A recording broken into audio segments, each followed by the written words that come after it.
नहमदुहु व नुसल्ली व नुसल्लिम अला रसूलिहिल करीम अम्मा बाद। आज का उन्वान है अकाइद का बयान। बुजुर्गान मोहतरम, अकाइद के बयान करने से पहले मैं आप हज़रात की तवज्जो दो बातों की तरफ दिलाना चाहता हूँ। जैसा कि आप हज़रात जानते हैं कि आज जुमे का दिन है, तो जुमे के दिन सूरह कहफ की तिलावत करने, सूरह कहफ के पढ़ने के अहादीस मुबारका में बहुत से फ़ज़ाइल बयान किए गए हैं। उन फ़ज़ाइल में से एक फ़जीलत ये बयान की गई कि जो आदमी जुमे के दिन सूरह कहफ की तिलावत करता है, सूरह कहफ पढ़ता है, तो अल्लाह तबारक व तआला उसको दज्जाली और शैतानी फितनों से महफूज रखता है। इसलिए हम सूरह कहफ की तिलावत जुमे के दिन वक्त निकाल कर ज़रूर किया करें। और दूसरी अहम बात वो ये है कि रसूल अकरम सल्लल्लाहु अलैहि वसल्लम की ज़ात गिरामी पर जुमे के दिन कसरत से सलातो सलाम पढ़ें, सलातो सलाम भेजें। इसके भी अहादीस मुबारका में बहुत से फ़ज़ाइल बयान किए गए हैं। और ख़ास तौर पर असर की नमाज के बाद अपनी जगह पर बैठे हुए अल्लाहुम्मा सल्ली अला मुहम्मदिन नबील उम्मी व अला आलिही वसल्लिम तस्लीमा 80 मरतबा पढ़े। रसूल अकरम सल्लल्लाहु अलैहि वसल्लम ने इरशाद फरमाया कि जो आदमी असर की नमाज के बाद उसी जगह बैठे हुए 80 मरतबा इस दरूद शरीफ को पढ़ता है तो अल्लाह तबारक व तआला 80 साल के गुनाह माफ़ फरमा देते हैं। अब सुनिए, अकायद से मुताल्लिक आप हजरात को ये बात अच्छी तरीके से याद रखनी चाहिए कि इस्लाम का जो निज़ाम है इसकी दो बुनियादें हैं। नंबर 1 अकायद और नंबर 2 शरीयत। शरीयत का मतलब यह है कि अल्लाह तबारक व तआला ने कुरान करीम में रसूल अकरम सल्लल्लाहु अलैहि वसल्लम ने अहादीस मुबारका में हमारे लिए जो इबादत, जो मामलात, जो अहकाम मुकर्रर फरमा दिए, हम उन इबादत और मामलात को पाबंदी के साथ अदा करें। अकायद अकीदे की जमा है। अकीदे के लुग़वी माना आते हैं किसी चीज़ का लाजिम होना, मजबूत और मुस्तहकम होना, और किसी चीज़ पर कामिल और मुकम्मल तरीक़े पर एतमाद करना। दिल के किसी चीज़ पर बांध लेने को अकीदा कहते हैं। यहाँ पर अकीदे का मतलब ये है कि कुछ चीज़ें जिन पर दिल से एतकाद कर लेना, उन पर पुख्ता यकीन कर लेना, इसी को अकीदा कहते हैं।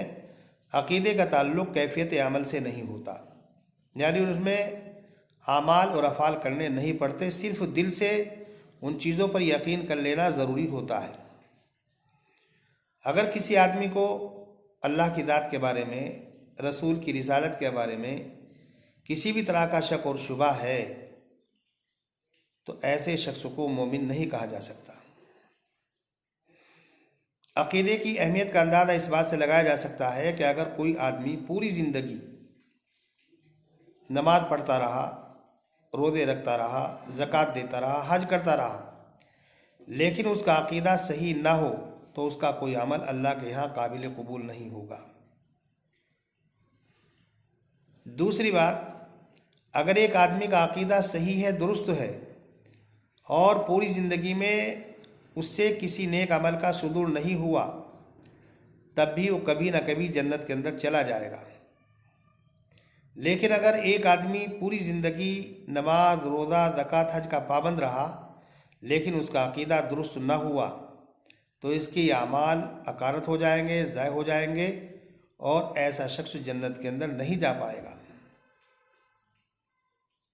और हम में से अक्सरियत ऐसे लोगों की है कि जो अकायद से गाफिल हैं, नावाकिफ़ हैं। इसलिए आज हम चंद अकायद आप हज़रात के सामने बयान करने की कोशिश करेंगे।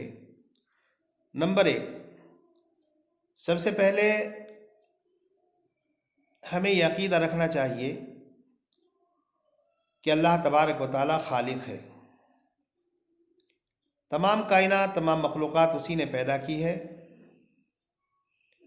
और ये अक़ीदा जो अल्लाह तबारक व तआला ने हज़रत जिब्रील अलैहिस्सलातु वस्सलाम के वास्ते से नबी अकरम सल्लल्लाहु अलैहि वसल्लम पर वही किया, बताया कि मैं खालिक हूँ, ये एक ऐसा अक़ीदा है जो किसी ज़माने में, किसी मकान में, किसी भी वक्त इसके अंदर कोई तग़य्युर और तबद्दुल नहीं होता। और ये अक़ीदा रखना लाज़मी ज़रूरी है कि अल्लाह हमारा खालिक और मालिक है।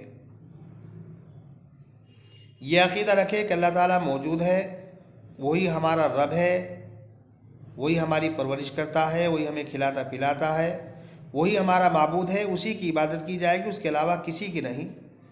वो अपनी ज़ात और सिफ़ात में यकता है, मुनफरिद है, मुतवाहिद है, उसकी ज़ात में, उसकी सिफ़ात में कोई शरीक नहीं।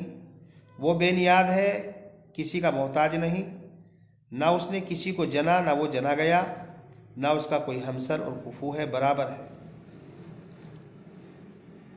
तमाम चीज़ें उसके कब्ज़े कुदरत में है, वही हर चीज़ के अंदर मुतसर्रिफ़ है, जो चाहता है करता है। पत्ता पत्ता उसका मोहताज है। ये अक़ीदा रखे अल्लाह के सिलसिले में। दूसरा अक़ीदा फ़रिश्तों के बारे में। फ़रिश्ते अल्लाह की मखलूक़ात में से एक मखलूक़ है, अल्लाह के बरगुज़ीदा बंदे हैं। अल्लाह की तरफ से जो हुक्म दिया जाता है वो उसको बजा लाते हैं, और मुख्तलिफ़ कामों पर अल्लाह तबारक व तआला ने उन फरिश्तों को लगाया हुआ है। बाद फरिश्ते रिज़्क़ को पहुँचाते हैं, बाद फरिश्ते बारिश बरसाते हैं, बाद फरिश्ते जन्नत और जहन्नम के दरबान हैं, निगरां हैं। बाद फरिश्ते हमारे आमाल लिखने पर मुकर्रर हैं। बाद ख़ास फरिश्ते हैं जैसे हज़रत जिब्राईल कि अल्लाह तबारक व तआला ने उनको मुतय्यन किया हुआ है फ़रिश्तों के पास वही लाने और ले जाने के लिए। और साल भर में अब भी वो एक मरतबा रोए ज़मीन पर उतरते हैं शब कदर के अंदर। हज़रत इसराफील अलैहिस्सलातु वस्सलाम सूल लिए खड़े हुए हैं, हज़रत मीकाईल बारिश वगैरह, रिज़्क़ वगैरह, और हज़रत इज़राइल वो रूह कब्ज़ करने के लिए मुतय्यन है।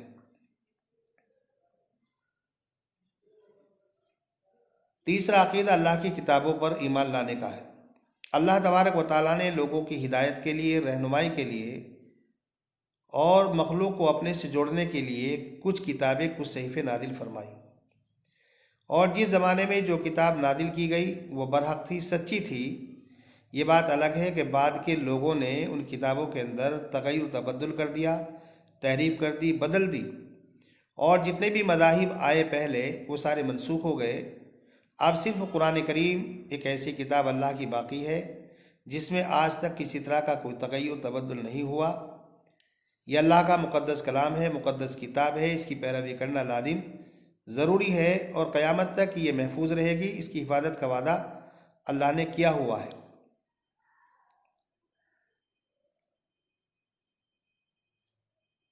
तीसरा अक़ीदा अल्लाह के पैगंबरों पर ईमान लाने का है। अल्लाह तबारक व तआला ने हर उम्मत के अंदर, हर कौम के अंदर कोई ना कोई हादी भेजा, कोई ना कोई पैगंबर रसूल भेजा। ये पैगंबर और रसूल अमानतदार होते हैं, दियानतदार होते हैं, सच्चे होते हैं, अपनी तरफ से ना कोई बात कहते हैं ना अपनी तरफ से कोई काम करते हैं। अल्लाह तबारक व तआला की तरफ से अहकामात लोगों तक पहुँचाने के लिए मुतय्यन है, और जो अहकामात अल्लाह तबारक व तआला ने इन हजरात के हवाले किए, इन्होंने मनोअन बिल्कुल बग़ैर इजाफे के बग़ैर कमी के मखलूक तक पहुँचा दिए। जितने भी पैगंबर आए हमारा उन पर ईमान है कि वो सच्चे थे, बरहक थे, और सबसे आखिर में रसूल अकरम सल्लल्लाहु अलैहि वसल्लम को मबूस किया गया। अब आपकी ज़ात पर ईमान लाना ज़रूरी है। आपके बाद कोई नबी, कोई पैगंबर आने वाला नहीं, और अगर वो लोग जिनको किताबें और सहीफ़े और पैगंबर जिनके पास भेजे गए, अगर वो उन पर ईमान रखते हैं लेकिन रसूल अकरम सल्लल्लाहु अलैहि वसल्लम की ज़ात गिरामी पर उनका ईमान नहीं, तो वो मोमिन नहीं, जैसे यहूद व नसारा। यौम आखिरत पर अकीदा रखना। यौम आखिरत का मतलब ये है कि मरने के बाद हमें दोबारा ज़िंदा किया जाएगा, और एक दिन मुतय्यन है, उसमें हमारा हिसाब व किताब होगा। हिसाब व किताब के बाद जन्नत और जहन्नम का फैसला होगा। मरने के बाद हमें दोबारा ज़िंदा किया जाएगा, और उसमें कब्र के अंदर हमसे हिसाब व किताब होगा। फरिश्ते सवाल व जवाब करेंगे। जो सही सवाल व जवाब दे देंगे तो उनके लिए जन्नत की खिड़कियाँ खोल दी जाएगी, और जो सही जवाब नहीं दे पाएंगे उनके लिए जहन्नम की खिड़कियाँ खोल दी जाएंगी। और आखिर में ये अकीदा याद रखें कि दुनिया के अंदर जो कुछ हो रहा है अल्लाह के फ़ैसले से हो रहा है। अल्लाह ने जो मुक़द्दर कर दिया उसी के मुताबिक दुनिया चल रही है, और अल्लाह की तकदीर पर ईमान लाना ज़रूरी है, अच्छी तकदीर पर भी और बुरी तकदीर पर भी। अगर कोई आदमी अल्लाह के फ़ैसले पर राज़ी नहीं, अल्लाह की तकदीर को नहीं मानता, तो ऐसा शख्स मुसलमान नहीं। बुज़ुर्गान मोहतरम, ये चंद अकायद हमने बयान किए हैं। आप हजरात इन अकायद को अपने जहनों के अंदर मुस्तहकम कर लीजिए, मजबूत कर लीजिए। अगर आप हजरात का इन चीज़ों पर अकीदा नहीं, तो भले से आप कितने ही पक्के सच्चे नमाजी क्यों ना हो, लेकिन आपका शुमार मुसलमानों की और मोमिनों की फहरिस्त में नहीं होगा। इसलिए हमें चाहिए कि हम खुद भी अपने अकायद को दुरुस्त करें, अपने बच्चों के अकायद को भी दुरुस्त करें, अपने मुताल्लिकीन के अकायद को भी दुरुस्त करें। हमारे में से अक्सरियत ऐसे लोगों की है कि जो अकायद से नावाकिफ़ हैं और गफलत बरतते हैं। अल्लाह तबारक व तआला से दुआ है कि अल्लाह तबारक व तआला मुझे भी सही आमाल पर और सही अकायद पर चलने की तौफीक मरहमत फरमाए, और आप हजरात को भी सही आमाल पर और सही अकायद पर अमल करने की तौफीक मरहमत फरमाए। वाखिर दावाना अनिल हम्दुलिल्लाहि रब्बिल आलमीन।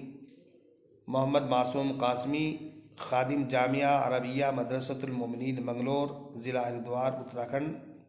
बुज़ुर्गान मोहतरम, अपनी दावत सालिहात में अहकर को भी याद रखें। अहकर दुआओं का बेहद मोहताज है, गुनहगार है। आप हजरात से लजाजत के साथ दरख्वास्त करता है कि ज़रूर अपनी दुआ खैर में याद रखें। वमा अलैना इल्लल बलाग।